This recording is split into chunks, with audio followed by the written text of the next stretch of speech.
Lakhpati বাইদুর check কম দিছে। আঙ্গ অঞ্চলের যে শিক্ষানুষ্ঠান শিক্ষক কম আছে, আঙ্গ অঞ্চলের যত স্বাস্থ্য কেন্দ্র হসপিটাল ডাক্তার কম আছে, ওষুধপাতি কম দিছে, কৃষক সাহায্য কম করছে, এমন করে যত ঠকার লাগে আঙ্গ ঠকাইছে। আর ওইটারে কইছে যে মুসলমানের আত্মাও বাংলা। আর এবার যদি সরকার হয় আমি হার বাঙ্গ মানে এবার যদি সরকার হয় আমরা একবারে পঙ্গু করে দেব। কি করব? প্রথম ভোটার লিস্টে গুণাঙ্গ নামগুলো কাইটা দেব।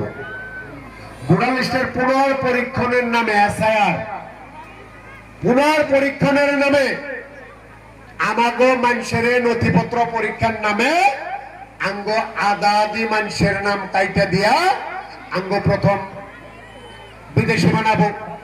মানুষে গুড়ার লাগবো আমি স্বদেশী কাগজপাতি না, গুরবান জান লাগবো কুড়ে অঙ্গ বিদেশি ঘোষণা করে দিব। এই একটা মানুষ না চাকরি বাকরি পাবো, না কাম পাবো, না সুবিধা পাবো, ওই পরিয়াল দ্বন্দ্ব করে গেল। এইরকম আঙ্গ আদা জনসংখ্যার আদা মানুষের আঙ্গ ভারতীয় নাগরিকের গুণে বঞ্চিত করে দ্বিতীয় শ্রেণীর নাগরিক করব। আর যেসব দ্বিতীয় শ্রেণীর নাগরিক করব আমরা কোনো সুবিধা সরকারের গুণে পাবো না। এটারে কইছে যে কামিহাররা সার ভেঙ্গে দিবে। বুঝছেন না আপনারা সবাই? আমি বেশি লম্বা সরার টাইমে করবেন না।